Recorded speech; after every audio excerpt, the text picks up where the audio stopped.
तो दोस्तों अब मेरी अच्छे से बात सुनिए। यहां से कहानी आप सबके साथ मिलकर कहानी करने वाला हूं प्रैक्टिस सेशन की, ग्रामर की। अब मैं इस टॉपिक को शुरू करूं इससे पहले मैं कुछ बता देता हूं आपको। देखो, सबसे पहले तो ये देख लेना कि यहां लिखा हुआ है ग्रामर प्रैक्टिस सेशन मारवाड़ी अंग्रेज। ठीक है, आप सबको पता है कि ये पूरा का पूरा चैनल जो है सिर्फ एसएससी को डेडिकेटेड है ना। किसको डेडिकेटेड है मेरे दोस्तों? एसएससी को।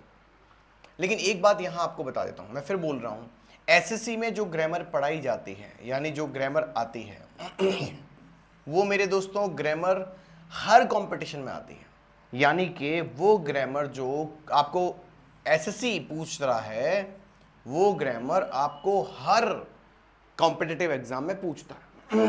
यानी कि वो की वो ग्रामर आती है, चाहे तुम टेंस की बात कर लो, चाहे तुम मॉडल की बात कर लो, चाहे तुम आर्टिकल्स की बात कर लो। ठीक है, ठीक है बेटा, चाहे तुम डिटर्मिनर्स की बात कर लो, चाहे तुम पैसिव वॉइस की बात कर लो, चाहे तुम नरेशन की बात कर लो, चाहे तुम प्रेपोजिशन की बात कर लो। ठीक है, मेरे कहने का मतलब सिर्फ इतना ही है, चाहे तुम ट्रांसफॉर्मेशन की बात कर लो। मेरे कहने का मतलब इतना ही है कि आज इस पूरे के पूरे सेशन में मैं आप सभी लोगों के लिए सब टॉपिक एक साथ डिटेल में लेकर आया हूं। अब चाहे तुम एसएससी की तैयारी कर रहे हो, चाहे तुम पटवार की तैयारी कर रहे हो, चाहे तुम क्या बोलते हैं पीटीटी की तैयारी कर रहे हो, चाहे तुम 4th ग्रेड की वैकेंसी की तैयारी कर रहे हो, चाहे किसी की तैयारी कर रहे हो, मेरे दोस्तों ये कॉमन टॉपिक्स हैं ग्रामर के। और इसके अलावा भी ग्रामर के और टॉपिक्स हैं जो मैं यहां पर लेकर आया हूं। बस आप सिर्फ इतना ध्यान रखिएगा कि आपको ये आज का जो सेशन मैं लेकर आया हूं ना, इसमें डिटेल से मैं आपको सब समझाऊंगा। ठीक है, और मैंने जो ये टॉपिक लिखे थे ये सब सारे के सारे टॉपिक यहां पढ़ाने वाला हूं। अब मेरे दोस्तों अच्छे से समझिए, अब मेरी बात अच्छे से समझिए। सबसे पहले मैं टेंस के क्वेश्चंस लाया हूं। अब यहां पर कहानी को समझने की कोशिश करनी है आपको और अच्छे से देखना है। मैंने कहा मैं यहां पर टेंस के क्वेश्चंस लाया हूं, इसका सिंपल सा मतलब निकलता है कि मैं यहां आपको अब टेंस पढ़ाने वाला हूं। ठीक है, अब मेरी अच्छे से बात सुनो। टेंस पढ़ाऊं उससे पहले टेंस होता क्या है ये समझो। देखो, टेंस में जब भी कोई क्वेश्चन आपसे पूछा जाता है तो एक बात याद रखिएगा, आपको एक सेंटेंस दिया जाएगा। ठीक है, आपको एक सेंटेंस दिया जाएगा, उस सेंटेंस के बीच में कहीं पर आपको एक ब्लैंक दी जाएगी और फिर आपसे पूछा जाएगा कि इसका ऑप्शन ए होगा, बी होगा, सी होगा या डी होगा। बात समझ में आ गई? ठीक है, यानी कि इस ब्लैंक में क्या भरोगे आप? इस ब्लैंक में क्या आप ए भरोगे, क्या आप बी भरोगे, क्या आप सी भरोगे या फिर आप डी भरोगे? बात समझ में आई? अब बात आती है कि क्वेश्चन का आंसर दिया कैसे जाता है। तो मेरी बात अच्छे से सुनो मेरे दोस्तों, बहुत प्यार से अच्छे से समझाता हूं आपको। कोई भी टेंस का क्वेश्चन दिया हो उसके अंदर कोई ना कोई एक कीवर्ड जरूर दी हुई होगी। मैंने क्या बोला? एक कोई ना कोई कीवर्ड आराम से दी हुई होगी। जैसे कि ऑलवेज दे दिया, डेली दे दिया, इन दीज डेज दे दिया, एट दिस टाइम दे दिया, स्टिल दे दिया, है ना। यानी ये कुछ ऐसे शब्द हैं मेरे दोस्तों, ये कुछ ऐसी बातें हैं जो आपको ध्यान रखनी है कि सेंटेंस में दी हुई होती हैं और उसी से हमें पता चलता है कि टेंस कौन सा है। ठीक है, टेंस कौन सा है। अब क्योंकि यहां प्रैक्टिस करनी है तो आइए थोड़ा थोड़ा समझाता हूं। यहां लिखा हुआ है एवरी संडे रीतु ब्लैंक हर ग्रैंड मां एट द विलेज। बात सीधी सीधी लिखी हुई है और आंसर लिखा हुआ है आपके सामने। एक क्वेश्चन लिखा हुआ है और क्वेश्चन क्या लिखा हुआ वो देखिए। यहां पर आपके सामने सामने एवरी संडे ब्लैंक सॉरी रीतु ब्लैंक हर ग्रैंड मां एट विलेज। अब मुझे एक बात सोच के बताओ, मैं एवरी संडे कहूं तो इसका मतलब है रोज जो संडे आता है। मैं डेली कहूं तो इसका मतलब होता है रोज जो दिन आता है। मैं ऑलवेज कहूं तो इसका मतलब भी होता है रोज जो काम होता है। मैं एवरी डे कह दूं तो भी वही बात है। मैं एवरी वीक कह दूं तो भी वही बात है। ठीक है, मैं अगर इसकी जगह मान लो सपोज करो वंस इन अ वीक। अब मेरी बात सुनना, क्या इस वंस इन अ वीक का मतलब एवरी संडे नहीं है? भाई एक बारी तो संडे आता है वीक के अंदर, तो वंस इन अ वीक बात तो एक ही हुई। हाँ, ट्वाइस इन अ वीक बात तो एक ही हुई। अगर आपके सेंटेंस में ऐसे शब्द कहीं पर लिखे हुए आते हैं तो याद रखना बेटा वो सिंपल प्रेजेंट टेंस होता है। इसका रूल क्या होता है? इसका रूल ये होता है कि अगर आपके सेंटेंस का सब्जेक्ट, देखो ढंग से लिख ले, ढंग से देखना, अगर आपके सेंटेंस का सब्जेक्ट, ठीक है, अगर आपके सेंटेंस का सब्जेक्ट, मेरे दोस्तों अगर आपके सेंटेंस का सब्जेक्ट सिंगुलर सब्जेक्ट हो, एसएस हो, मैंने क्या बोला? सिंगुलर सब्जेक्ट हो, तो मेरे दोस्तों हंसते हंसते खेलते हुए आप अपने इस सेंटेंस में अपनी वर्ब के साथ जो सब्जेक्ट के साथ जो वर्ब होगी उसमें फर्स्ट फॉर्म तो लगाओगे, लेकिन उसके साथ एस और ईएस भी लगाना है। लेकिन गलती से भी अगर तुम्हारे सेंटेंस में सब्जेक्ट सिंगुलर नहीं होकर प्लूरल सब्जेक्ट हो, मैंने क्या बोला, वापस सुनना, मैंने क्या कहा, प्लूरल सब्जेक्ट हो, तो प्लूरल सब्जेक्ट में सिर्फ वर्ब की फर्स्ट फॉर्म ही लगती है, उसमें एस और ईएस नहीं लगता है। बात समझ में आई? क्लियर? कोई तकलीफ नहीं? सीधी सीधी बात बता रहा हूं। तो अब मुझे ये बताओ इस सेंटेंस का सब्जेक्ट कौन सा है, तो तुम मुझे पलट कर क्या कहोगे, सर इस सेंटेंस का सब्जेक्ट है रितु। बात समझ में आई? मैंने पूछा ये छोरी का जो नाम दिया हुआ है कितनी छोरियां हैं, हाँ मैंने पूछा ये कितनी लड़कियां हैं, तुमने कहा सर एक है, इसका मतलब ये सिंगुलर सब्जेक्ट है। हाँ सिंगुलर सब्जेक्ट है। और सर चाहे मैं डेली कहूं, ऑलवेज कहूं, एवरी डे कहूं, एवरी वीक कहूं, वंस इन अ वीक कहूं, तो एवरी संडे भी तो वही है, एवरी संडे भी तो वही है।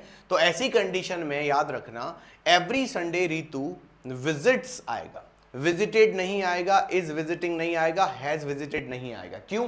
क्योंकि रूल ही यही है, सब्जेक्ट के साथ वर्ब की फर्स्ट फॉर्म में एस और एस लगाना है या फिर प्लूरल में वर्ब की फर्स्ट फॉर्म लगानी है। This is the only rule. बात समझ में आई? अब एक काम करते हैं, इस छोकरी का नाम हटा देते हैं यहां से, ठीक है, इस छोकरी का नाम यहां से हटा देते हैं और इस छोकरी के नाम की जगह मान लो सपोज करो मैं अगर ये लिख देता हूं दे। अब तुम सोच के बताओ मेरे लाल, दे जो होता है वो सिंगुलर होता है कि प्लूरल होता है? तो आप सबको पता होना चाहिए, बड़ा बेसिक से समझाता हूं, चिंता मत करो। देखो सिंगुलर सब्जेक्ट क्या होता है और प्लूरल सब्जेक्ट क्या होता है, वो भी अगर किसी को नहीं पता तो वो भी सुन लो। वो भी सुन लो। फॉर एग्जाम्पल मैंने आपके सामने कहा सिंगुलर सब्जेक्ट में क्या आता है, ही आता है, एक लड़का आता है, एक लड़की आती है, अरे इट आता है, या किसी का नाम आता है। अब नाम में कुछ भी लिख दो, Ram, Shyam, Mohan, car, Jodhpur, Australia, America, कुछ भी, ठीक है। और प्लूरल सब्जेक्ट में दे का मतलब वे होता है, वी का मतलब हम होता है, यू दिखता तो सिंगुलर है लेकिन होता प्लूरल है, ये ध्यान रखना, ठीक है। अब यू की जगह यू के साथ मैं आई भी बता देता हूं, आई ध्यान रखना ज्यादातर तो सिंगुलर ही होता है लेकिन प्लूरल सिर्फ दो जगह पर होता है, तो इसको अभी स्टार कैटेगरी में इसको लिखते ही नहीं है यहाँ पे, छोड़ो, ठीक है। अब मैं जैसे बॉय की जगह बॉयज लिख दूं, मैं गर्ल की जगह गर्ल्स लिख दूं, तो गर्ल कहाँ आएगा, यहां आएगा, बॉय कहाँ आएगा, यहां आएगा, सिंगुलर में। मेरी बात समझ में आ गई? कार यहां आएगा, कार्स यहां आएगा, बिल्कुल ठीक है। अब मेरी बात सुनो, अब एक लोचा है जो पूरी अंग्रेजी में परेशान करता है, सर ये जो आई वर्ड है ना सर, इसका क्या करें सर, ये तो बड़ा मामला गड़बड़ करता है। तो सुनो, आई नाम का जो वर्ड है, याद रखना मेरे दोस्तों, आई जो होता है वो दो तरीके से काम करता है। ये सिंगुलर सब्जेक्ट है, ये तो पक्का है, लेकिन ये प्लूरल सब्जेक्ट भी है।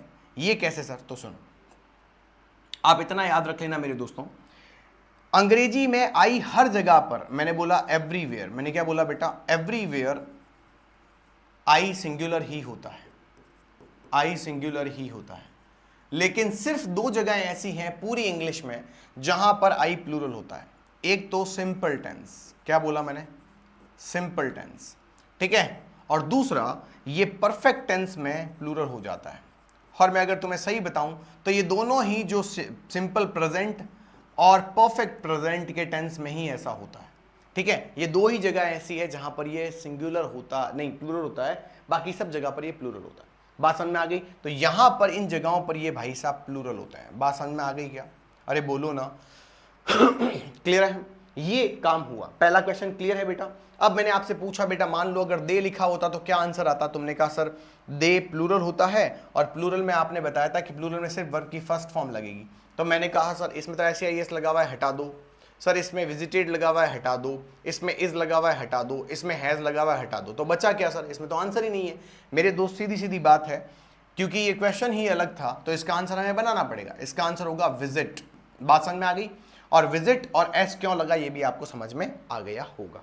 अगला क्वेश्चन देखो, look the cat blank the ball across the floor. ठीक है, अब ढंग से सुनना मेरी बात को। इस सेंटेंस में ऐसा कुछ दिख रहा है जो तुम्हें जाना पहचाना दिख रहा है? दिख रहा है? नहीं दिख रहा ना? तो सुनो, ये वाला वर्ड है लुक। ऐसे वर्ड और बताता हूं, अगर तुम्हारे सेंटेंस में कभी भी look, watch, look, watch, careful, ठीक है, बीवेयर, बीवेयर बोलते हैं कि नहीं बोलते हैं? ठीक है, ऐसे शब्द जब कभी भी लिखे हुए आए मेरे दोस्तों, याद रखना ये सारे के सारे सेंटेंस कहां से आते हैं? प्रेजेंट कॉन्टिन्यूअस से आते हैं। मैंने क्या बोला? प्रेजेंट कॉन्टिन्यूअस से आते हैं। प्रेजेंट कॉन्टिन्यूअस में और भी वर्ड होते हैं, जैसे कि एट दिस टाइम, ठीक है, at this time, at this moment, क्या आता है? At this moment, at this moment, right now, still, now, ठीक है, in these days, in these days, सिर्फ दीज डेज। मेरे दोस्तों याद रखना, मैं फिर बोल रहा हूं, ये वो वर्ड्स हैं जो अगर आपको कहीं पर भी दिख जाते हैं तो आपको अपने प्रेजेंट कॉन्टिन्यूअस की हेल्पिंग वर्ब लगानी है, जिसमें अगर सेंटेंस का सब्जेक्ट सिंगुलर होगा और सेंटेंस का सब्जेक्ट प्लूरल होगा तो क्या करना होगा वो सुनो। सेंटेंस का सब्जेक्ट अगर सिंगुलर है तो उसके साथ आपको इज लगाना है, प्लूरल है तो आपको आर लगाना है, और सेंटेंस का सब्जेक्ट अगर आई दिया हुआ है तो उसके साथ एम लगाना है। बात खत्म। इन सबके साथ मेरे दोस्तों आपको क्या करना है? इन सबके साथ आपको V1 प्लस ING लगाना है। बात खत्म हुई। इतना ही पूछते हैं आपसे और कुछ नहीं, बस इन वर्ड्स का ध्यान रखना, ठीक है। क्या लिखा हुआ है? Look the cat. अगर तुम्हें कोई कहता है देख देख देख देख देख देख देख देख देख, तो अब जो भी तुम्हें वो दिखा रहा है, now try to understand whatever he is making you at look at. तो मुझे ये बताओ वो काम हो रहा है कि हो रहा था या होगा? अगर कोई कहता है देख देख देख देख, तो अब जो भी वो दिखा रहा है वो काम अभी चल रहा है ना मेरे दोस्त, वो काम अभी चल रहा है ना। तो अगर ऐसा है मेरे लाल, ऐसा है मेरे लाल, तो द कैट इज, अब याद रखो ING लगाना है, इसमें ING नहीं लगा हुआ हटा दो, इसमें भी ING नहीं लगा हुआ हटा दो, अब इन दोनों में ING लगा हुआ है, ठीक है, इन दोनों में ING लगा हुआ, एक प्रेजेंट में एक पास्ट में। किसी भी सेंटेंस में जब तक पास्ट की कोई बात नहीं लिखी हुई हो तब तक वो सेंटेंस पास्ट नहीं होता, उसे प्रेजेंट ही ट्रीट करना होता है। Look the cat the ball across the floor, इसका मतलब है देखो देखो वो बिल्ली जो है वो बॉल को फ्लोर के अक्रॉस चेज कर रही है। तो यहां आंसर आएगा इज चेजिंग। अब तुम मुझे ये पूछोगे सर वॉज चेजिंग क्यों नहीं? देखो भाई, कंपटीशन का मतलब सही आंसर ढूंढना नहीं है, कंपटीशन का मतलब है कोई आंसर गलत क्यों है। अब सुनो, अब मैं अगर इसी सेंटेंस को look look the cat blank the ball across the floor, यहां लगा देता वो कॉमा, और अगर वो ये कहता रोहन सैड, क्या कहता बेटा? रोहन सैड। मेरी बात समझ में आई? और सेंटेंस अगर ऐसे लिखा हुआ होता तो मेरे दोस्तों सीधा सीधा मतलब निकलता कि यहां पर ये कौन सी फॉर्म लिखी हुई है, ये कौन सी फॉर्म लिखी हुई है? वर्ब की सेकंड फॉर्म। कौन सी फॉर्म लिखी हुई है? वर्ब की सेकंड फॉर्म। वर्ब की सेकंड फॉर्म कहां आती है? पास्ट में आती है। इसका मतलब अगर एक सेंटेंस के साथ दूसरा सेंटेंस जुड़ा हुआ है, इस सेंटेंस में आंसर क्या भरना है, उसने जानबूझकर पीछे एक सेंटेंस जोड़ दिया जिसमें उसने कहा कि सेड। इसका मतलब वो ये कहना चाहता है कि अब इस सेंटेंस को तुम प्रेजेंट में नहीं पास्ट में भरो काका। किस में भरो? पास्ट में भरो।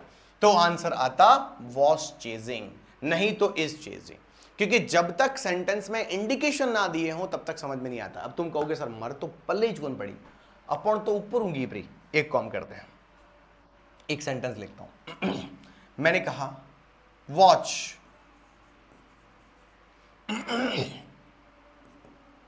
अ कार अ कार खाली जगह, ठीक है, खाली जगह,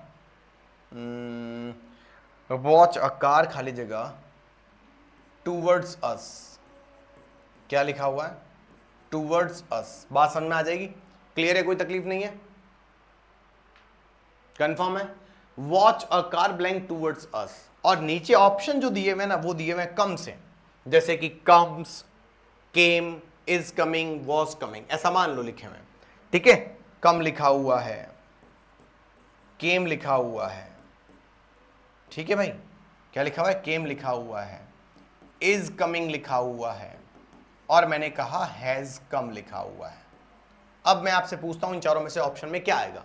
तो तुम मुझे हंसते खेलते क्या कहोगे? सर आपने अभी अभी बताया था, आपने अभी अभी बताया था कि जब कभी भी सेंटेंस में लुक, वॉच, केयरफुल लिखा हुआ तो प्रेजेंट कॉन्टिन्यूअस होता है। तो प्रेजेंट कॉन्टिन्यूअस है। मैंने कहा बेटा इस सेंटेंस में कोई पास्ट दिया हुआ है क्या?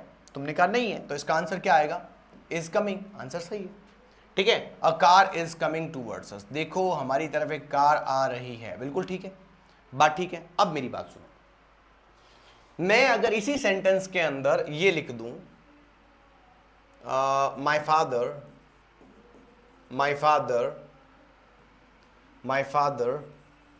Told it to me, it to me, क्या लिखा हुआ है, my father told it to me, बात समझ में आई। अब इस सेंटेंस के साथ ये सेंटेंस जुड़ गया और इसके अंदर एक वर्ड दिख रहा है तुम्हें, इसके अंदर देखो टोल्ड लिखा हुआ दिख रहा है, बात समझ में आई कि नहीं आई। इसमें टोल्ड लिखा हुआ दिख रहा है, टोल्ड मतलब सेकंड फॉर्म होती है और सेकंड फॉर्म आगे मतलब पास्ट है, तो अगर पास्ट है तो फिर वहां पर हमें वॉज कमिंग का ऑप्शन चाहिए था। मेरी बात समझ में आई, वॉज कमिंग का ऑप्शन चाहिए था, बात समझ में आ गई। लेकिन नहीं लिखा हुआ है तो प्रेजेंट भर दो, पास्ट है तो पास्ट के साथ भर दो, बात समझ में आ जाएगी मेरे बेटा, कोई तकलीफ तो नहीं। हाँ, इस ऑप्शन को एक काम करते हैं, इस ऑप्शन को एक काम करते हैं, इस ऑप्शन को कहाँ चला गया भाई, इस ऑप्शन को एक काम करते हैं, यहाँ पर वॉज कमिंग लिख देते हैं। अरे भाई ओ सब गया,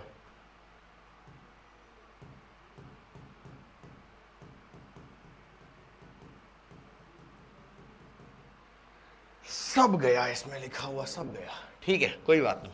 मेरी पूरी बात समझ में आ गई आपको, ठीक है, मेरी पूरी बात समझ में आई आपको कि नहीं आई, पहले ये बताओ, मेरी पूरी बात समझ में आई कि नहीं आई आपको, ठीक है, बात ठीक है, कोई तकलीफ नहीं। चलो ये तो अब आता जाएगा, जितना मैं मिटाऊंगा उतना आएगा क्योंकि ये एक प्रॉब्लम रहती है इस पैनल में, ठीक है। अरे मिटा रहा हूँ दशानंद, कितने आनंद है तेरे, हाँ, डबल बार मिटाना पड़ेगा। चलो काम कंप्लीट हुआ। चलो मेरे दोस्तों, तो याद रखना, जब तक कि पास्ट नहीं दिया हुआ हो किसी एक सेंटेंस में, जब तक कि पास्ट नहीं लिखा हुआ हो तब तक वो आंसर सही है ना, यानी प्रेजेंट में भरना है। लेकिन सेंटेंस के साथ सेंटेंस दिया गया हो और उस दूसरे सेंटेंस में अगर कोई पास्ट इंडिकेशन दिया गया हो, है ना, मैंने क्या बोला, अगर कोई पास्ट इंडिकेशन दिया गया हो तो पास्ट होने की वजह से वो पास्ट में चला जाएगा, ये ध्यान रखना, ठीक है। ये रूल समझ लो एक बार, मैं एक रूल समझा देता हूं, एक रूल समझो पहले। इंग्लिश का सीधा सीधा रूल है, तुम्हारे कोर्स में टेंस नहीं है, तुम्हारे कोर्स में सीक्वेंसेस ऑफ टेंस है ना। उसका मतलब क्या था वो सुनो, यहां इन 4 शब्दों में खत्म कर दूंगा, देखना क्या होता है वो सुनो। देखो मेरे दोस्त, अगर आपके पहले सेंटेंस में आपको प्रेजेंट दिया गया है तो आप ये मान के चलना कि दूसरे सेंटेंस में आपको प्रेजेंट भरना होगा। अब मैंने ये नहीं कहा प्रेजेंट कौन सा भरना होगा, क्योंकि प्रेजेंट सिंपल भी होता है, कॉन्टिन्यूस भी होता है, परफेक्ट भी होता है, परफेक्ट कॉन्टिन्यूस भी होता है। मैंने ये नहीं कहा कि कौन सा भरे जाएगा, मैंने कहा प्रेजेंट के साथ प्रेजेंट सीक्वेंस बैठानी पड़ेगी, पहला सिचुएशन, ठीक है। अब दूसरे की बात करते हैं, मेरे दोस्तों, ये सेकंड सिचुएशन है, ये थर्ड सिचुएशन है, ठीक है, और ये फोर्थ सिचुएशन है। अब सुनना ढंग से, क्या कहा वो सुनो। अगर प्रेजेंट के साथ प्रेजेंट दिया हो तो प्रेजेंट के साथ प्रेजेंट भरते हैं, और पीछे प्रेजेंट दिया हो तो आगे प्रेजेंट भरते हैं, बात समझ में आ गई। अगर आपके सेंटेंस में प्रेजेंट दिया गया हो तो आगे फ्यूचर भी भरा जा सकता है। आगे प्रेजेंट दिया हुआ हो तो पीछे फ्यूचर भर सकते हो, पीछे फ्यूचर हो तो आगे प्रेजेंट भर सकते हो। मेरी बात समझ में आ रही है, ठीक है। अगर सेंटेंस में पहले से ही पास्ट यानी वर्ब की सेकंड फॉर्म लिखी गई हो पहले सेंटेंस में, तो आपको यहां पर वुड लगाना होता है, ठीक है। और उस सेंटेंस में अगर काम हो रहा है तो वुड के साथ वर्ब की फर्स्ट फॉर्म लगाओगे, और काम नहीं हो रहा होता है तो वहां पर बी लगाओगे। ये कैसे होगा सर, मैं सब बताऊंगा, चिंता मत करो, अभी धीरे धीरे समझो। मैं जितने रूल्स लिखवा रहा हूं वो लिखो, इट्स वेरी इंपॉर्टेंट क्लास, ठीक है। और अगर आपके सेंटेंस में पहले से ही हैड यहां लिखा हुआ हो, वो भी वर्ब की थर्ड फॉर्म के साथ, ठीक है, तो ये मान के चलना कि यहां पर आपको would have plus third form में आंसर देना होगा। अब तुम में से कोई कुछ बुद्धिमान लोग होंगे ऐसे, है ना, जो शायद मुझे ये पूछ सकते हैं कि सर एक काम करके ये बताओ गुरुजी, हाँ एक काम करके ये बता दो मेरे को तो सर, कि अगर यहाँ मान लो हेड के साथ थर्ड फॉर्म दी नहीं है, हाँ, और वहाँ पर सिर्फ हेड बीन लिख दिया है, तो कोई फर्क नहीं पड़ता। अगर काम होगा तो वुड हैव लगा देना, ठीक है, काम होगा तो थर्ड फॉर्म लगा देना, और नहीं होता है तो बीन लगा देना, काम कंप्लीट। सर मान लो, सपोज करो कि अगर इसमें अगर मान लो सर एक बात बताओ, बीन के बाद थर्ड फॉर्म लिख दी हो तो कोई बात नहीं बेटा, तू भी यहां क्या करना, बीन के ठीक बाद थर्ड फॉर्म लगा देना, काम कंप्लीट, ठीक है। और यहां पर भी बीन लगा देना, ठीक है मेरे भाई, बाकी कुछ नहीं करना, ठीक है, हालांकि ये कंफ्यूजिंग रूल है, तुम इतना समझ लो, यहाँ थर्ड फॉर्म दिए तो वहां थर्ड फॉर्म बीन के साथ लगानी है, बात खत्म। अब इस सेंटेंस को देखो, ये तो क्लियर हो ही गया, ये ध्यान रखना, ये सीक्वेंस ऑफ टेंसेस की एक ही बार में सब बता दिया मैंने, तुम्हें टीचर्स अलग अलग बताएंगे, मैं एक बार में बता देता हूं, इसे ही बोलते हैं सीक्वेंस ऑफ टेंसेस। अब तुम बोलोगे कि सीक्वेंस ऑफ टेंसेस होती क्या है, सीक्वेंस ऑफ टेंसेस अभी समझ में आ जाएगा, चिंता मत करो, मेरे पास सारे सेंटेंसेस पड़े हुए, आगे सारे सेंटेंस लेकर आया हूं, ठीक है। ये देखो, ये क्या लिखा हुआ है, by tomorrow morning they blank the decorations. अच्छा, ठीक है, अब मेरी बात सुनो, किसी को इसका आंसर पता है क्या, तुम में से किसी को आंसर पता है क्या, by tomorrow morning they blank the decorations, complete नहीं आएगा। क्यों नहीं आएगा सर, क्यों नहीं आएगा सर, तो सुनो, हाँ क्या लिखा हुआ है, बाय टुमारो मॉर्निंग। एक बात याद रखना, तुम्हारे सेंटेंस में कहीं पर भी अगर बाय प्लस टाइम दिया हुआ हो, क्या बोला मैंने, बाय प्लस टाइम दिया गया हो, और या फिर बाय द एंड ऑफ दिखा हुआ हो, क्या बोला मैंने, by the end of plus time दिया गया हो, तो मेरे दोस्त हंसते खेलते सुनना मेरी बात को, मैंने क्या बोला, हंसते खेलते सुनना मेरी बात को, बाय के साथ अगर टाइम दिया गया हो या बाय द एंड ऑफ के साथ अगर टाइम दिया गया हो, ये टाइम हमेशा फ्यूचर का होता है। किसका होता है, फ्यूचर का होता है, बात समझ में आएगी, ये हमेशा फ्यूचर का टाइम होता है, ठीक है, बोलते समय वो फ्यूचर की बात कर रहा होगा।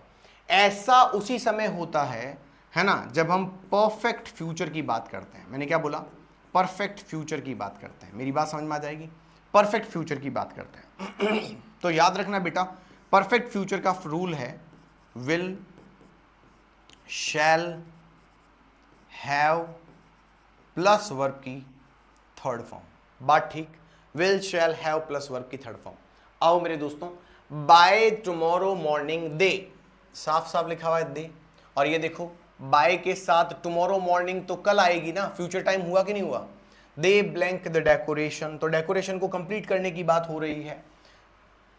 Will shall have third form लिखा हुआ है क्या, नहीं लिखा हुआ है, लिखा हुआ है, लिखा हुआ है, यहां नहीं लिखा हुआ है, नहीं लिखा हुआ है, यहां नहीं लिखा हुआ है, काम खत्म, will have completed, will have completed, बात खत्म हुई बेटा, B section would be the correct option.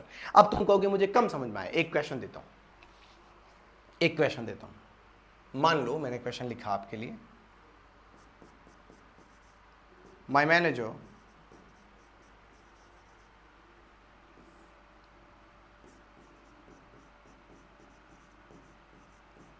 Approve,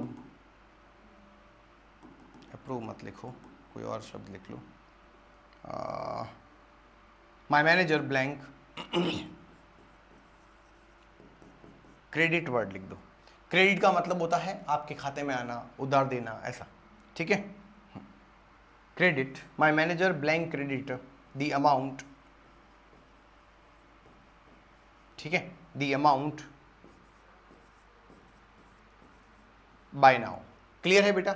अब मुझे ये बताओ, यहां पर क्या लिखा हुआ दिख रहा है तुम्हें, बाय लिखा हुआ दिख रहा है, अरे बोलो ना हाँ या ना, तो बाय के बाद ये नाउ जो है अब तक तो कर दिया होगा, यानी अब तक की बात कर रहे हैं, एक्सपेक्टेशन पहले से थी, हमें सुबह 7 बजे से बात कर रहे हैं, मान लो कि यार 11 बजे तक तो कर ही दिया होगा, तो हम बोले 11 बजे तक तो कर दिया होगा, ये फ्यूचर है, नाउ भले लिखा हुआ है लेकिन हम बात फ्यूचर को डिनोट करते हुए बोल रहे हैं, बाय के बाद समय दिया गया है। अब मेरी बात अच्छे से सुनो मेरे दोस्तों, अब मेरी अच्छे से मेरी बात सुनने की कोशिश करना मेरे लाल, my manager blank credit the amount by now का सीधा सीधा मतलब निकलता है कि माय मैनेजर ब्लैंक क्रेडिट के बाद आपको क्या लगाना है, will shall have third form, तो सीधा सीधा आंसर लगाएंगे, my manager will have credited, बात खत्म बेटा जी, ठीक है, बात खत्म मेरे लाल, क्लियर है क्या, कोई तकलीफ है तो पूछ लो फटाफट से, ठीक है, क्लियर है, काम कंप्लीट हुआ, कोई तकलीफ नहीं, चलो आगे चलते हैं, आगे देखो इस क्वेश्चन को देखो,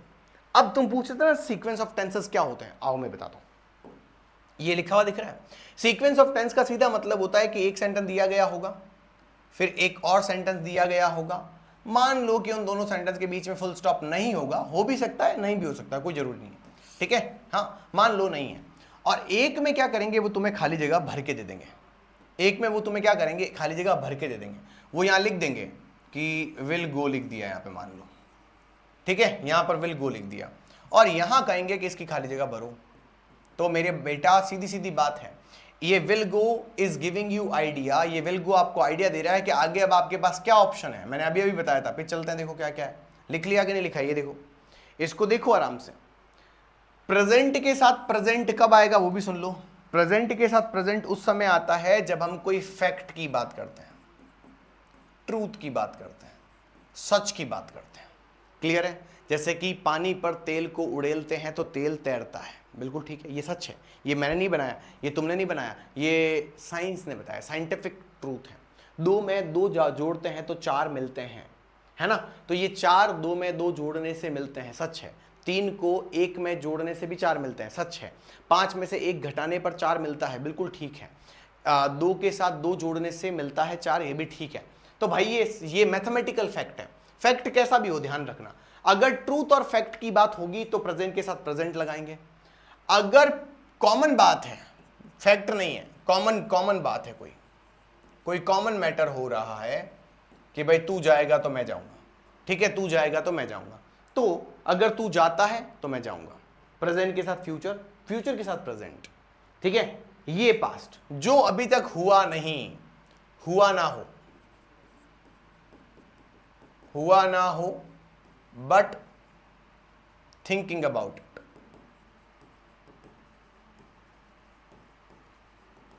जैसे मान लो, सपोज करो कि तुम्हें एक एग्जांपल देता हूं, आज अगर मेरे पापा ने मुझे डांटा तो देख फिर मैं तेरे भाई की क्या हालत करता हूं। अब सुनो, आज अगर मेरे पापा ने मुझे डांटा, जबकि पापा ने डांटा तो नहीं, जबकि पापा ने तो डांटा नहीं है, बात समझ में आई, जबकि पापा ने डांटा तो नहीं है ना, अभी तक डांटा थोड़ी है। अगर आज तूने मुझे पैसे नहीं दिए तो मैं तेरे पापा को बता दूंगा, इसका मतलब है उसने पैसे दिए नहीं है अभी तक, है ना, वो देगा। तो याद रखना ये कंडीशन होती है, इसमें काम नहीं होने के बाद भी पास्ट में बोलते हैं। अगर ऐसा हुआ होता तो ऐसा हो जाता, ये कंडीशन दोनों में एक जैसी लगती है। अब देखो यहां पे साफ साफ कह रहा है कि अगर यहां फ्यूचर है दिया हुआ है तो भाई अब बचा क्या तुम्हारे पास फ्यूचर में, प्रेजेंट ही बचा। अरे बोलो तो सही, तुमने कहा, तुम पूछ सोचोगे सर प्रेजेंट तो उस आपके फॉर्मूले में इधर दिया हुआ था। अरे भाई कोई फर्क नहीं पड़ता, एक नंबर सेंटेंस ये है, दो नंबर सेंटेंस ये है। कभी कभी पेपर तुम्हें बेवकूफ बनाने के लिए दो नंबर सेंटेंस आगे दे देगा, एक नंबर सेंटेंस पीछे दे देगा, फर्क कुछ नहीं पड़ना है, सीक्वेंस ऑफ टेंस सेम रहेगा, ठीक है, ये ध्यान रखना। तो अब ये पढ़ो सेंटेंस, इसमें आ गया तुम्हारे पास सेंटेंस, ये पढ़ो, ये पढ़ के देखो क्या समझ में आया। When we arrived, the teacher blank already started the lesson। अब मुझे सोच के बताओ, तुम्हें एक सेंटेंस तो पूरा दिया गया है, बोलो हाँ या ना। जब हम आए टीचर ने पहले से ही अपना लेसन शुरू कर दिया था। अब सोच के बताओ मेरे लाल, यहां पर तुम्हें क्या दिख रहा है, यहां पर तुम्हें क्या दिख रहा है, एक खाली जगह भरी हुई है, वर्ब की सेकंड फॉर्म, वर्ब की सेकंड फॉर्म का मतलब होता है पास्ट टेंस। तो अब इसका मतलब पहले में पास्ट दिया गया है तो सेकंड में पास्ट वाला ऑप्शन चूज करना है, पास्ट वाला। अब इसका मतलब ये नहीं कि पास्ट, यहां तो चलो एक जगह ही पास्ट दिया हुआ है, जैसे ये लिखा हुआ हेड है ना, मैं ऑप्शन बनाऊंगा तो काम खराब हो जाएगा। हालांकि ये ऑप्शन मैंने बनाया, अब एक और ऑप्शन बनाता हूं, चलो देखो। अभी यहां एक बार पहले सेलेक्ट करो, जब हम क्लास में पहुंचे तो टीचर ने ऑलरेडी आता है परफेक्ट टेंस में, कहां आता है, परफेक्ट टेंस में आता, तो प्रेजेंट परफेक्ट में है, आता कहां है, प्रेजेंट परफेक्ट में है। लेकिन मैंने क्या कहा था, अगर कोई इंडिकेशन पास्ट का दिया गया होगा तो प्रेजेंट भी पास्ट बन जाएगा, प्रेजेंट भी पास्ट बन जाएगा। तो अभी प्रेजेंट परफेक्ट पास्ट परफेक्ट बन गया है, क्लियर है, ठीक है। तो अभी यहां पर head would be the correct option. लेकिन अब मैं तुम्हें ऑप्शन देता हूं, ढंग से सुनना। मैंने ऑप्शन दिए स्टार्टेड, ठीक है, समझ में आ गया। फिर मैंने बोला वॉज स्टार्टिंग, सारे ऑप्शन दे देता हूं आपको, समझ में आ जाएगा। हैड स्टार्टेड, ठीक है बेटा, हाँ हैड स्टार्टेड, और मैंने लिखा हैड बीन स्टार्टेड, नहीं स्टार्टिंग करते हैं, हैड बीन स्टार्टिंग। अब मैं आपसे ये पूछना चाहता हूं कि ये सारे के सारे ऑप्शन पास्ट के हैं, अब क्या लगाओगे, अब बुद्धि लगाओगे। अब क्या लगाओगे, अब बुद्धि लगाओगे। सुनो कैसे मेरे दोस्तों, सिंपल सी बात है, कॉम्बिनेशन देख लेना ढंग से। सिंपल पास्ट क्या कह रहा है, व्हेन वी अराइव, जब हम पहुंचे। टीचर ने पहले से ही लेसन शुरू कर दिया था, कर दिया था मतलब कर चुका था, तो चुका चुकी चुके कहां आता है, परफेक्ट में आता है। परफेक्ट में सेकंड फॉर्म नहीं आती है, परफेक्ट में वॉज वर प्लस आईएनजी नहीं आता है, परफेक्ट पास्ट के अंदर हैज बीन तो आता है लेकिन हैज बीन आईएनजी नहीं आता है। इसका मतलब ऑप्शन हैड स्टार्टेड ही ठीक है। ये तुम्हें रूल्स बनाने पड़ेंगे, थोड़े सोचने पड़ेंगे। आगे चलो। Last night the wind blank so loudly that I could not sleep. दो ऑप्शन है इसके अंदर। इस सेंटेंस में दो वर्ड ऐसे दिए हुए जिससे तुम्हें ये पता चल रहा है कि ये सेंटेंस पास्ट है। एक तो यहां कैन की जगह कुड लिखा हुआ है, बात समझ में आ रही है। एक तो तुम्हें यहां पर कैन की जगह कुड लिखा हुआ दिख रहा है, बात समझ में आ रही है, ठीक है। एक तो कुड लिखा हुआ दिख रहा है जो कि कैन का पास्ट होता है, कैन का पास्ट कुड होता है, बोलो हाँ या ना। ये प्रेजेंट होता है और ये पास्ट होता है। मुझे लगता है इसमें कोई प्रॉब्लम आपको नहीं है। अब यहां देखो थोड़ा सा, अब यहां देखो थोड़ा सा, लास्ट नाइट, बात समझ में आ रही है कुछ, क्या लिखा हुआ है, लास्ट नाइट, ठीक है। क्या लिखा हुआ है बेटा, लास्ट नाइट। सिंपल सी बात बता देता हूं मैं, सिंपल सी बात बता देता हूं मैं। देखो, last night the wind blank so loudly that I couldn't sleep, यानी लास्ट नाइट इतनी तेज हवा चली कि मैं सो नहीं पाया। अब ढंग से सुनो, इसमें एक ऑप्शन अगर ये भी होता ना कि वॉज ब्लोइंग, तो भी ठीक होता, तो भी ठीक होता। लेकिन अभी क्योंकि हमारे ऑप्शन के अंदर सिर्फ 2 3 4 ही ऑप्शन है, तो ब्लोस तो आएगा नहीं, क्योंकि एस और एस कहां लगता है, प्रेजेंट में लगता है, वो भी सिंपल के।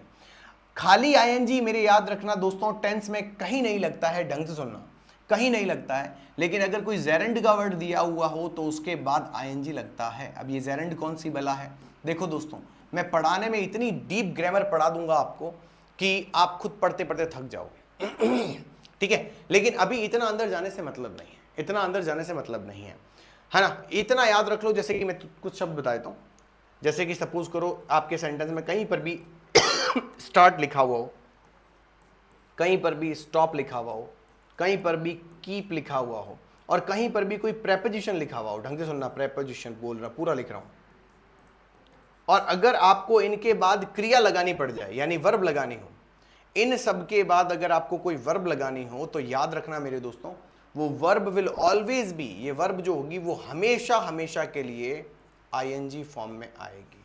बात समझ में आ गई, आईएनजी फॉर्म में आएगी। ये ध्यान रखना, आईएनजी फॉर्म में आएगी। क्लियर है, आईएनजी फॉर्म में आएगी, कंफर्म है। तो ये मान लो जेरेंड का एक एग्जांपल है। अब चाहे स्टार्ट लिखा हो, चाहे स्टार्टेड लिखा हो, चाहे स्टार्टिंग लिखा हुआ हो, ये भी समझ लेना, ठीक है। स्टॉप लिखा हो, चाहे स्टॉप्ड लिखा हुआ हो, चाहे स्टॉपिंग लिखा हुआ हो, ठीक है। कीप लिखा हो, चाहे केप्ट लिखा हुआ हो, चाहे कीपिंग लिखा हुआ हो, कुछ भी लिखा हुआ हो, उनके बाद अगर वर्ब आएगी तो वो आईएनजी फॉर्म में ही आएगी। ये एक जेरेंड का रूल है, ठीक है। अब दूसरी बात, इसके बाद ब्लोइंग सही आंसर है, नहीं सॉरी सही ऑप्शन है, लेकिन क्या इसमें सही है, नहीं इसमें सही नहीं। ये कॉन्टिन्यूअस की बात करता है और यहां लिखा हुआ है लास्ट नाइट, और यहां पर मुझे फिर से पास्ट दिख गया, तो मुझे पास्ट का ही ऑप्शन भरना है। ये प्रेजेंट की बात करता है, ये ऑप्शन ही ठीक नहीं है। ये सिंपल प्रेजेंट की बात करता है, blow will be the correct option. बात खत्म हुई। सिंपल पास्ट के कुछ और लक्षण बता देता हूं, वो भी सुन लो। सेंटेंस में कभी भी अगर अगाओ लिखा हुआ है, बिफोर लिखा हुआ है, हाँ, लास्ट डे लिखा हुआ है, भाई लास्ट डे की जगह कभी कभी लास्ट नाइट भी आ सकता है, ये लिखा हुआ पड़ा देखो। लास्ट वीक लिखा हुआ आ सकता है मेरे दोस्तों, लास्ट मंथ लिखा हुआ आ सकता है मेरे दोस्तों, लास्ट ईयर लिखा हुआ आ सकता है मेरे दोस्तों, ठीक है। ये ध्यान रखना, ऐसे कुछ तरीके हैं जिससे ये हो सकता है। क्लियर है क्या, बात समझ में आई क्या, काम कंप्लीट हुआ क्या, बात खत्म। आगे चलता हूं मेरे दोस्त, अब यहां समझना। At 8 PM I blank my science project. अब ढंग से सुनना, वो कह रहा है मैंने 8 बजे अपना साइंस प्रोजेक्ट क्या कर दिया, फिनिश कर दिया। अब मुझे सोच के बताओ, कर दिया, करता है या करेगा, क्योंकि इस सेंटेंस को देखकर समझ में ही नहीं आता, इस सेंटेंस को देखकर समझ में ही नहीं आता कि ये सेंटेंस प्रेजेंट की बात कर रहा है कि पास्ट की बात कर रहा है कि फ्यूचर की बात कर रहा है, समझ में नहीं आएगा। सिंपल है कि कॉन्टिन्यूअस है कि परफेक्ट है, किसी को समझ में नहीं आएगा। At 8 PM I blank finishes. देखो, रॉन्ग आंसर हटाते हैं, ठीक है। आई के साथ एस और एस नहीं आता है, हटा दो, काम कंप्लीट हुआ। ठीक है, ठीक है। अब ये भी नहीं आता है कि 8 बजे मैं अपना साइंस का प्रोजेक्ट खत्म कर रहा था, ये भी नहीं आता है ये भी नहीं आता है, तो इसको भी खत्म कर दो। अटपटा लग रहा है, आने में आ सकता है पर अटपटा लग रहा है। अब मेरे पास दो ऑप्शन है, अगर मैं रोज साइंस का प्रोजेक्ट बनाता हूं और उसे खत्म करता हूं तो फिनिश बिल्कुल ठीक है, ये उसका रूटीन हो सकता है। लेकिन रूटीन में रोज साइंस प्रोजेक्ट कौन बनाता है कौन बनाता है, सोच के देखो। मैं ये कहूंगा क्या मैं रोज खाना खाता हूं, हाँ खाना खाना तो सही है, लेकिन रोज प्रोजेक्ट बनाता हूं ये तो ठीक नहीं है। ऐसे कौन कहेगा कि भाई मैं रोज साइंस का प्रोजेक्ट जो है 8 बजे खत्म कर देता हूं। स्टूडेंट है वो, तो क्या 365 दिन वो साइंस के प्रोजेक्ट ही बनाता है क्या? नहीं नहीं। तो इसका मतलब ये भी आंसर ठीक नहीं है। आंसर वुड बी मैं 8 बजे अपने साइंस का प्रोजेक्ट खत्म कर दूंगा, ये बिल्कुल ठीक है। बात समझ में आई? मैं ये नहीं कह रहा कि ये ऑप्शन गलत है, लेकिन इस ऑप्शन के लिए मुझे लगता है और कुछ होना चाहिए था सेंटेंस में, जैसे कि at 8 PM I blank my science project usually. अगर सिर्फ एक सेंटेंस ये जोड़कर दे देता, शब्द दे देता यूजुअली, यूजुअली का मतलब है सामान्यतया, कह रहा है सामान्यतया मैं अपना साइंस प्रोजेक्ट 8 बजे खत्म कर देता हूं, इसका मतलब वो day to day science project बनाता है, day to day science project बनाता है। मेरी बात समझ में आई क्या? यानी ये उसका रूटीन है। लेकिन याद रखो मेरे दोस्तों, जब तक सेंटेंस में नहीं दिया हुआ तब तक रूटीन मान नहीं सकते, इसीलिए मुझे लगता है कि यहां पर विल फिनिश सही आंसर है।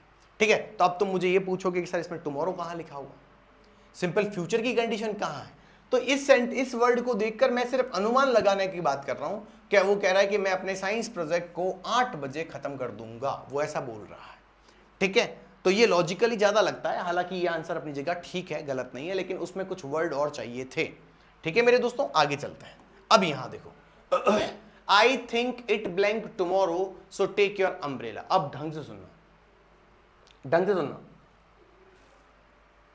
पहले तो ये बताओ कितने सेंटेंस हैं यहां पर दोस्तों एक सेंटेंस ये पढ़ा आई थिंक, और it blank tomorrow so take your umbrella, ये एक सेंटेंस है। बात समझ में आई? ये एक और सेंटेंस है। इसका मतलब सिंपल सा है कि यहां दो सेंटेंस है। और अब ये क्या कह रहा है, आई थिंक तो सिंपल प्रेजेंट में वर्ब की फर्स्ट फॉर्म है, इसका मतलब ये प्रेजेंट सेंटेंस है। अब मुझे बताओ प्रेजेंट के साथ दूसरे सेंटेंस में क्या क्या ऑप्शन है तुम्हारे पास? तुम कहोगे सर प्रेजेंट के साथ प्रेजेंट भर सकते हैं और प्रेजेंट के साथ फ्यूचर भर सकते हैं, आपने अभी अभी बताया, बिल्कुल ठीक, बिल्कुल ठीक। अब मुझे बताओ बबुआ, लाला, मेरे सोने, मेरे बेटे, मेरे प्यारे, मेरे हाथू, मुझे ये बात बिल्कुल पसंद नहीं है। I think blank it blank tomorrow so take your umbrella. अब मुझे बात बताओ, सिंपल सी बात बतानी है। आई थिंक, मुझे लगता है, इट ब्लैंक टुमारो। अब टुमारो कहां आता है, किसी को पता है? याद रखना, टुमारो लिखूं, नेक्स्ट डे लिखूं, नेक्स्ट वीक लिखूं, नेक्स्ट मंथ लिखूं, नेक्स्ट ईयर लिखूं, ठीक है? समझ में आई कि नहीं आई? समझ में आ रहा है कि नहीं आ रहा है? ऑन मंडे लिखूं, ऑन संडे लिखूं, ठीक है? पर मैंने ये नहीं कहा on Sundays on Mondays, on Sundays Mondays नहीं आएगा, ऑन संडे ऑन मंडे। अगर ऐसा लिखूं, ठीक है, इन 2026 लिखूं, हाँ समझ में आया कि नहीं आया? इन जुलाई मंथ लिखूं, अब जुलाई मंथ सोच लो, जुलाई मंथ आगे आएगा, अब आया थोड़ी है, ठीक है? 2020-30 लिखूं, ठीक है कि नहीं है? 2030 लिखूं। मेरी बात सिंपल सी है बेटा, ये सारे लक्षण किसके हैं? सिंपल फ्यूचर के हैं। और यहां टुमारो दे दिया, इसका मतलब फ्यूचर का ऑप्शन आएगा। अब यहां देखो क्या कह रहा है, मुझे लगता है कि कल बारिश होगी। ये तो होता है होती है, ये होता है हो रही है। अब कल होगी तो हो रही कैसे है, हो चुकी कैसे है? कल की बात कर रहा है तो आएगा विल रेन। बात समझ में आई बेटा? आगे चलते हैं। वाइल, अब ये फिर से सीक्वेंस ऑफ टेंस का क्वेश्चन है। While I blank go to while I blank to school I saw a peacock on the road. Simple सी बात समझो, पहले तो इतनी सी बात समझो कि ये लिखा हुआ है एक सेंटेंस, फिर ये फुल लगाया गया है कॉमा, और उसके बाद आपको एक और सेंटेंस दिया गया है, इसका मतलब दो सेंटेंस है। अब एक काम करो, इसमें खाली जगह भरने से पहले इसमें देखो क्या भरा हुआ है। तो तुम मुझे क्या कहोगे, सर ये पड़ी वर्ब की सेकंड फॉर्म। अरे बोलो ना, वर्ब की सेकंड फॉर्म। वर्ब की second form is equal to past sentence. अरे बोलो हाँ या ना? हाँ, is equal to past sentence. बात समझ में आई कि नहीं आई? अब मैंने आपसे कहा अगर ये पास्ट सेंटेंस है, मैंने क्या कहा, अगर ये पास्ट सेंटेंस है, ठीक है, अगर ये पास्ट सेंटेंस है तो यहां क्या आएगा, यहां क्या आएगा? While I blank to school, past का ऑप्शन देखो, आई वॉक तो नहीं आएगा, आई एम वॉकिंग भी नहीं आएगा, और वॉकिंग अकेला नहीं आता जब तक कि जेरेंड ना हो। अब बचा क्या? Was. While I was going sorry walking to school I saw a peacock on the road. ये आंसर बिल्कुल ठीक है। अब तुम मुझे पूछोगे कैसे, तो सुनो, कुछ दिख रहा है यहां पर लिखा हुआ वाइल, दिख रहा है बेटा? अब यहां समझो, समझना अच्छे से। 3 शब्द बताता हूं। अगर आपके 2 सेंटेंस के बीच में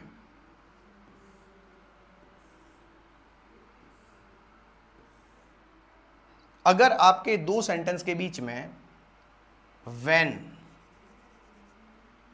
वाइल और एज लिखा हुआ है तो क्या करना होता है? पहले तो ये समझो।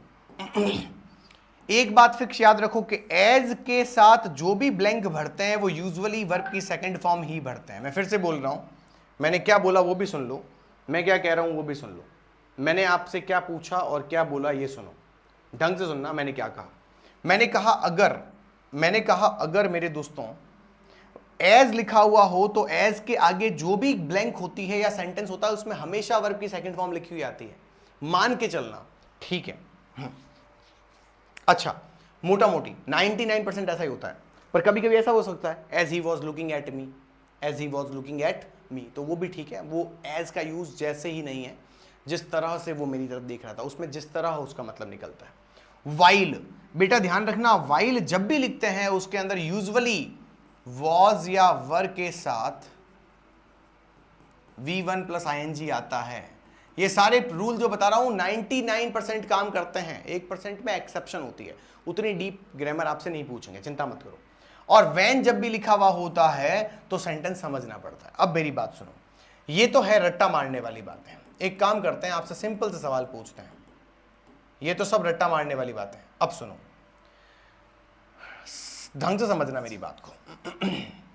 देखो मेरे दोस्तों, क्रिया जो होती है ना, वर्ब, वो 2 तरीके की होती है ऐसे सेंटेंस में, जब ये 3 चीजें दे रखी होती हैं, ये व्हेन, वाइल और एज दे रखा होता है, ध्यान समझना। उस समय वर्ब 2 तरीके से काम करती है, 2 तरीके से काम करती है। एक होता है जिसे हम कहते हैं सडन टास्क। क्या बोला मैंने? सडन टास्क, यानी ST, सडन टास्क।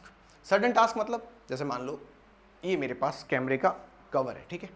ये कैमरे का कवर, इसको जेब में डालना पड़ेगा, थोड़ा समझाना पड़ेगा अच्छे से। शाबाश बेटे, बहुत बढ़िया। मैंने कहा ये कैमरे का कवर है, ये मेरे हाथ में, ये गिर गया। मुझे बताओ ये काम अचानक से हुआ ना, या फिर ऐसे हुआ ला ला ला ला ला ला ला ला ला ला ला ला ला ला ला, ऐसा तो नहीं होता ना, एकदम से गिर रहा है ना, एकदम से गिर रहा है। ये कोई पतंग थोड़ी है, ये कोई पतंग थोड़ी है। हाँ, कैसे ऐसे ला ला ला करते हुए जाएगी और सामने और कोई खिड़की में खड़ी होगी ला ला ला ला ला, ऐसा तो नहीं होता बेटा। हाँ, ऐसा तो नहीं होता। सिंपल सा मतलब है कि सेंटेंस जब एकदम से नीचे चीज गिरी है, इसका मतलब वो ये कहना चाहता है कि सडन टास्क हुआ है। लेकिन वहीं पर एक और टास्क होता है जिसे हम बोलते हैं टाइम टेकिंग टास्क। मैंने क्या बोला बेटा? Time taking task. देखो क्वेश्चन मैंने 8 करवाए हैं, लेकिन समय निकल चुका है लगभग 45 मिनट का। यही है डेप्थ ऑफ ग्रामर। मैं सिर्फ उन यूट्यूबर्स के जैसे नहीं पढ़ाने वाला हूं आपको, जो आएंगे 100 क्वेश्चन 1 घंटे में करवा के चले जाएंगे। उन्होंने तो करवा लिए, उनको आता है, तुम्हें क्या आता है? समय लगेगा, चिंता मत करो। इस चैनल से जुड़े रहो, शानदार प्रैक्टिस सेशन लेकर आऊंगा रोज के रोज, ठीक है? अब बताओ, टाइम टेकिंग टास्क, तो इसको बोलते हैं TTT, यानी टाइम टेकिंग टास्क। बात समझ में आ जाएगी? अब तुम पूछोगे कैसे सर? जैसे मान लो मैं कहता हूं मैं आपके सामने कुछ वर्ड लिखता हूं, लिख लूं? अरे बताओ ना एक बार, लिख लूं क्या? यार ये पता नहीं क्या हो जाता है अचानक से। चलो, अब मैंने क्या बोला? मैंने कहा मान लो सपोज करो मैं कुछ सेंटेंस लिखता हूं, मैं कहता हूं बेटा एक काम करो, फॉल, FALL, गिरना, ठीक है? ये इनके अंदर नहीं लिख रहा हूं, ऐसे ही लिख रहा हूं। जैसे मान लो मैं कहता हूं रन, RUN, मैं लिखता हूं ईट, मैं लिखता हूं स्लीप, ओपन, राइट, सिंग, ठीक है? वहीं पर मैंने लिखा फॉल, FALL, मैंने लिखा हिट, HIT। समझ में आ गया?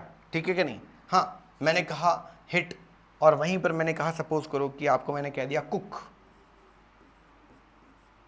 फिर मैं कहता हूं रीच, रीच यानी पहुंचना होता है, ठीक है, रीच यानी पहुंचना होता है, ठीक है।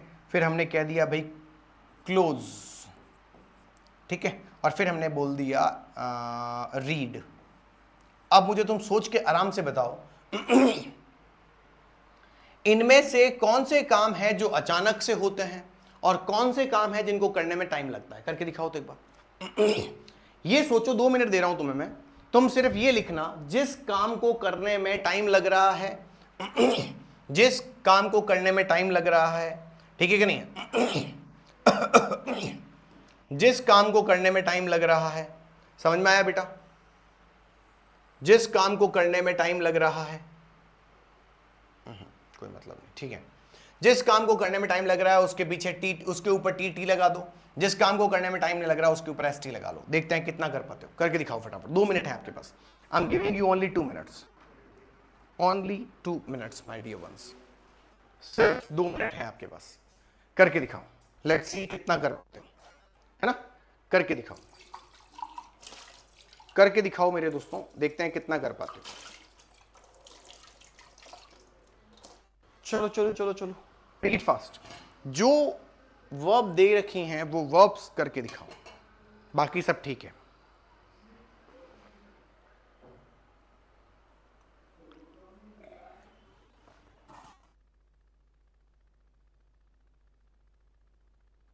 एकदम से होता है या उसे करने में टाइम लगता है? क्या राइट करने का काम एकदम से होता है या उसे टाइम लगेगा करने में? मेक इट फास्ट, करके दिखाओ। Make it fast, make it fast, make it fast. Let's see आप कितना कर पाते हैं। चलो अब एक काम करते हैं। मैंने कहा बेटा भागने का काम कैसे होता है? तुमने कहा सर अचानक से होता है। कोई अचानक से ही भागता है? अब तुम में से कोई बुद्धिजीवी ये कहेगा सर कोई मान लो कि कोई ट्रैक पर लगातार भाग रहा है, तो वो धीरे भाग रहा है, वो तेज भाग रहा है, तो इसका मतलब कभी कभी सिचुएशन के अकॉर्डिंग ये टाइम टेकिंग टास्क भी हो सकता है ना? ठीक है कि नहीं? टाइम टेकिंग टास्क भी हो सकता है। फिर मैं कहता हूं ईट। मेरे दोस्तों एकदम से कोई कुछ नहीं खा सकता है। उसने मेरा गुलाब जामुन खा लिया, लेकिन खाने में फिर भी तो यूजुअली तो करना पड़ेगा, ठीक है? तो यूजुअली ज्यादातर ये टाइम टेकिंग टास्क है। हाँ, इसे ऐसे कोई मना नहीं कर सकता है कि ये सडन टास्क नहीं हो सकता है। हो सकता है, चॉकलेट अचानक से खाई जा सकती है, लेकिन अभी हाल फिलहाल खाना खाने में समय लगता है। सोना ऐसे कौन सोता है? क्या नींद थी यार, गजब सपना है, ऐसा तो नहीं होता। यानी कि ये भी टाइम टेकिंग टास्क है। बात समझ में आई? मैं कहता हूं खोलना। अब तुम कहोगे सर खोलना है क्या? इस पर भी तो डिपेंड करता है क्या खोलना है। ठीक है बेटे, कोई बात नहीं। खोलना जैसे मान लो गेट खोलना, तो वो सडन टास्क होगा, अचानक से खुलेगा तभी तो खुला हुआ मानोगे। पर तुम कहोगे सर कोई ताला लगातार खोले जा रहा है, तो वो टाइम टेकिंग टास्क हो सकता है। राइट, एकदम से कुछ नहीं लिखा जा सकता। तुम कहोगे कि एलो लिख लिया। राइट करने का मतलब होता है प्रॉपर वे में लिखना, ठीक है? तो वो टाइम टेकिंग टास्क होता है। हाँ, इसे गलत कोई नहीं कह सकता कि ये सडन टास्क नहीं है। सिंग, गाना गाने में तो समय लगता है। कोई शब्द गाए, कुछ गाना गाए, है ना? ठीक है, ये तो आलाप विलाप था, लेकिन अगर कोई गाना गाए तो, है ना? तुम्हारी तस्वीर के सहारे मौसम कई गुजारे, मौसमी ना समझो पर इश्क को हमारे। गाना गाया ना मैंने। इस गाने में टाइम लगा ना बेटा? हाँ, वो टाइम लगता है। फॉल, बेटा नीचे कोई अचानक से ही गिरता है। किस्तों में कौन गिरता है? ऐसा तो नहीं होता पहले हाथ गिर जाता है, फिर पग गिर जाते हैं, फिर पेट नीचे गिर जाता है, फिर दिल नीचे गिर जाता है, फिर पता नहीं क्या नीचे गिरता है। ऐसा नहीं होता ना बेटा। ये तो पॉसिबल नहीं है। मेरी बात समझ में आई कि नहीं आई? ये तो पॉसिबल नहीं है, ठीक है? इसका मतलब ये सडन टास्क है। हिट, टक्कर मारना। टक्कर बेटा हमेशा सडन टास्क ही होता है ना? सडन टास्क ही होता है। कार आई, धमकी, धम, लाड कर दिया ना एकदम से। कुक, बेटा कुकिंग करने में टाइम लगता है, टाइम टेकिंग टास्क है। पहुंचना, कोई इंसान कहीं पहुंचेगा तभी पता चलेगा कि वो पहुंच गया, इसीलिए इसे कहते हैं सडन टास्क। हालांकि किसी जगह पर पहुंचने में, लगातार चलने में वो टाइम टेकिंग टास्क हो सकता है। क्लोज सडन टास्क है। और यहां पर क्या लिखा था? रीड, ठीक है? तो रीड भी बेटा टाइम टेकिंग टास्क है। क्लियर है? बात समझ में आई? अब इतना समझ लो। तुम एक काम करो, मैं सीधा सीधा बताता हूं, इसमें रट्टा मारने वाली बात ही नहीं है, सिंपल समझना। व्हेन से पहले अगर तुम्हें लगता है कि वो सेंटेंस में काम अचानक से हुआ है, तो वहां वर्ब की सेकंड फॉर्म लगा देना। अगर तुम्हें लगता है कि उसके बाद समय लगा है काम करने में, तो मेरे भाई हेल्पिंग वर्ब लगाना वॉज वर, और उसके बाद वर्ब में आईएनजी लगाना। बात समझ में आई कि नहीं आई? ठीक है, उल्टा भी हो सकता है, ऐसा भी हो सकता है कि हेल्पिंग वर्ब के साथ V1 प्लस आईएनजी यहां पहले वाले सेंटेंस में आ जाए और यहां पर सेकंड फॉर्म आ जाए, ऐसा भी पॉसिबल है। ये भी पॉसिबल है। वहीं पर मैं वाइल की बात करता हूं मेरे दोस्तों, तो वाइल में यूजुअली ऐसा होता है कि वाइल के बाद हमेशा हम वॉज वर यानी हेल्पिंग वर्ब के बाद V1 प्लस आईएनजी ही लगाते हैं। ठीक है, और आगे कुछ भी आ सकता है, हेल्पिंग वर्ब के साथ V1 प्लस आईएनजी भी आ सकता है। ठीक है बेटा, और सिर्फ वर्ब की सेकंड फॉर्म भी आ सकती है। मैं तो सिंपल सी बात बोल रहा हूं, अचानक से काम हो तो सडन टास्क यानी ST, ध्यान रखना ST हमेशा वर्ब की सेकंड फॉर्म में लिखा जाता है, और TTT हमेशा मेरे दोस्तों हेल्पिंग वर्ब के साथ V1 प्लस आईएनजी में लिखा जाता है। ये याद रखना, ये फिक्स रूल है। बात समझ में आ जाएगी? मैंने कहा एज क्या होता है? एज का मतलब होता है कोई काम होते ही। ठीक है, यूजुअली यहां पर वर्ब की सेकंड फॉर्म आती है, लेकिन फिर भी अगर टाइम लग रहा हो तो हेल्पिंग वर्ब के साथ V1 प्लस आईएनजी जोड़ देना, और यहां पर भी वर्ब की सेकंड फॉर्म या फिर हेल्पिंग वर्ब के साथ V1 प्लस आईएनजी जोड़ देना। बात खत्म हुई? अरे बोलो ना। क्लियर है क्या? बात समझ में आई क्या? अब सुनो मेरे दोस्त, अब सुनो मेरे दोस्त, यहां क्या लिखा हुआ है वो देखो। यहां देखो, While I was blank to school, I saw a peacock. देखो, देखने में कितना टाइम लगा तुम खुद बताओ? अचानक से देखा होगा ना, तभी तो सेकंड फॉर्म लगाइए, लेकिन स्कूल जाने में तो समय लगता है, इसीलिए यहां पर was वर्ब प्लस आईएनजी लगा हुआ है। रूल समझ में आया? मैं एक आध सेंटेंस और दे देता हूं और आज हम सिर्फ टेंस की प्रैक्टिस पर ही खत्म करेंगे। ठीक है, अब देखो, मैंने मान लो सपोज करा कि when I, चलो आई हटा देते हैं, when I reach there I blank play। सोच के बताओ आराम से, कोई तकलीफ नहीं है। मुझे ये बताओ, जब पायल वहां पहुंची, ठीक है, मैं खेलने का काम कर रहा था। अब तुम मुझे बताओ, पहुंचने में वहां पहुंची, जब मुझे कब पता चला कि वो वहां पहुंच गई? जब वो वहां पहुंच गई तब मुझे पता चला। हाँ, when she reached there I got to know। तो इसका मतलब पहुंचने का काम कैसे हुआ है? ST हुआ है, और मैं उस समय खेलने का काम लगातार कर रहा था, इसका मतलब ये TTT है। बोलो हाँ या ना? टाइम टेकिंग टास्क है। आ जाओ मेरे लाल, क्या आएगा? when पायल reached, सेकेंड फॉर्म आ गई। ठीक है, I was playing। बात समझ में आई कि नहीं आई? क्लियर है मेरे दोस्तों? डन, कोई तकलीफ तो नहीं? हो गया काम कंप्लीट। आओ आगे, आओ काम आगे लेते हैं।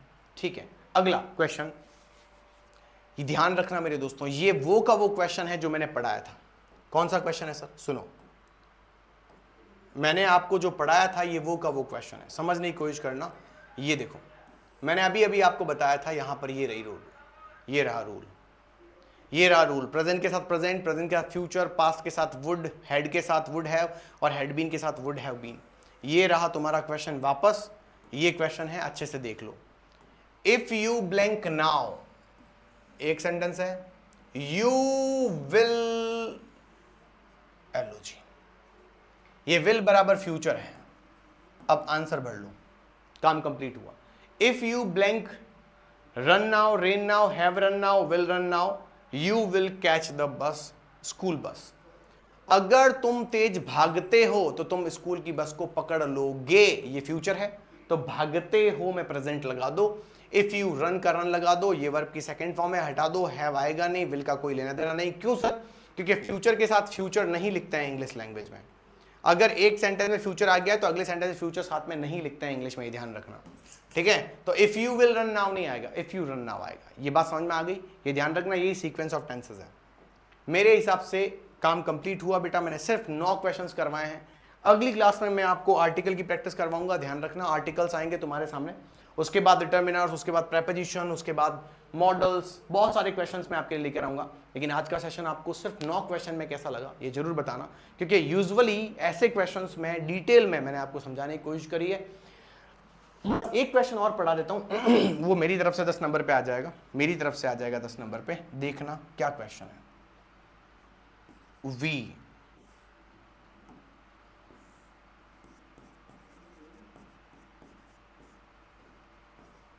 for this solution since 2010। क्या कह रहा है? 2010 से हम इस सॉल्यूशन को ढूंढने की कोशिश कर रहे हैं। अब मुझे एक बात सोचकर बताओ, मैं ऑप्शन देता हूं आपको। आर सर्चिंग पहला ऑप्शन है, ढूंढ रहे हैं। दूसरा वर सर्चिंग, तीसरा विल सर्च, और चौथा हैव बीन सर्चिंग। क्या आंसर आएगा? इसका आंसर आपको मुझे कमेंट सेक्शन में देना है। ये मैंने पढ़ाया नहीं है लेकिन एक क्लू दे देता हूं, सिंस और फॉर कहां आता है ये ध्यान में रखते हुए इस सेंटेंस का आंसर देना है। थैंक यू सो मच, मिलते हैं अगली क्लास में, तब तक bye bye, take care, see you and love you guys. Thank you so much, जुड़े रहिए अपने मारवाड़ी अंग्रेज एसएससी के चैनल से। Thank you.